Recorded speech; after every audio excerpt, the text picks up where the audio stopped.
حضرات، محرم الحرام کا مہینہ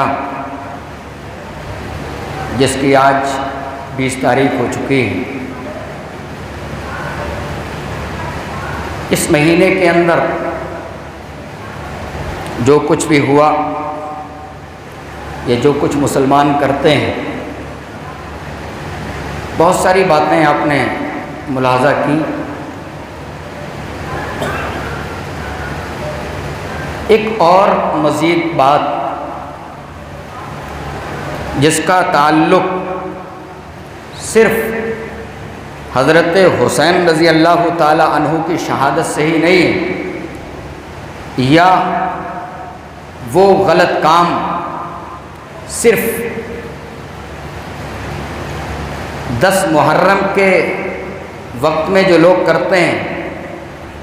وہی نہیں ہوتا، بلکہ اس کے اندر جرنلی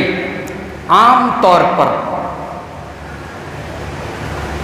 زیادہ تر مسلمان شریک ہو جاتے ہیں، خاص کر کے خواتین، عورتیں اس کام کے اندر زیادہ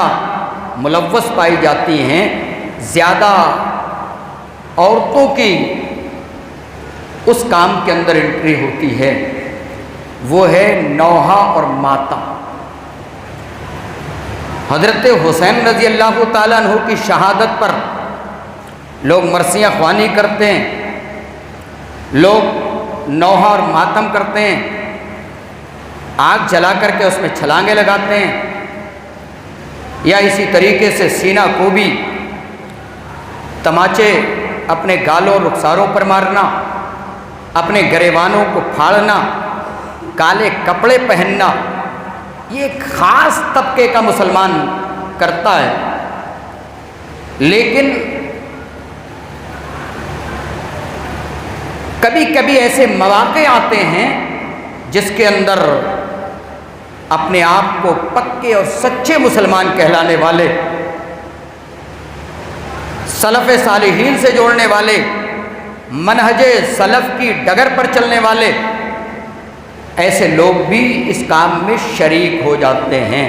اور یہ ہمیں معلوم ہے کہ دنیا کا سسٹم اور دنیا کا نظام ہے کہ یہاں کبھی جہاں خوشی ہوتی ہے تو اسی کے وپریت، اسی کے الٹا غم بھی ہوتا ہے۔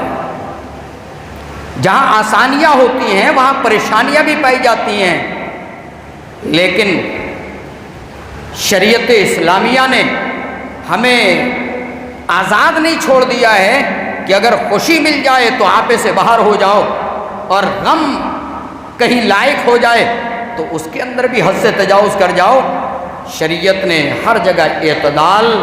یعنی میڈیم راہ ہمیں بتائی ہے، ہمیں اعتدال کے ساتھ میں چلنا ہے، نہ تو خوشی میں اتنے آگے نکل جائیں کہ ہم شریعت کیا کہہ رہی ہے اس چیز کو بھول جائیں، اور نہ غم کے اندر اتنے آگے چلے جائیں کہ ہمیں شریعت کہاں کتنا غم کرنے کی اجازت دے رہی ہے اس کو بھول جائیں۔ یہ ہمیں ذرہ برابر بھی اجازت اس چیز کی نہیں دی گئی ہے۔ اور میں نے اس سے پہلے خطبے میں بتایا تھا کہ اگر کسی صحابی کو، کسی تابعی کو، کسی تبع تابعی کو، یا کسی مسلمان کو، کسی متقی کو، کسی پرہیزگار کو اگر شہادت کا درجہ مل جائے تو اس پہ بھی ہم واویلا نہیں مچائیں گے، بلکہ وہ تو ایک بہت بڑا انعام ہے جو اسے حاصل ہوا، جس کو وہ شہادت حاصل ہوئی۔ پورا خطبہ آپ نے پچھلے خطبہ جمعہ کے اندر جو ہے ملاحظہ کیا تھا، لیکن یہاں تھوڑے سے وقت میں آج میں یہ بتانا چاہتا ہوں کہ اگر غم آ جائے تو اس کے اندر بھی ہمیں واویلا نہیں مچانا۔ پریشانیاں آ جائیں، یہ پریشانیاں، یہ غم مختلف انداز کے ہو سکتے ہیں، لیکن پریشانیاں آ جائیں، غم آ جائے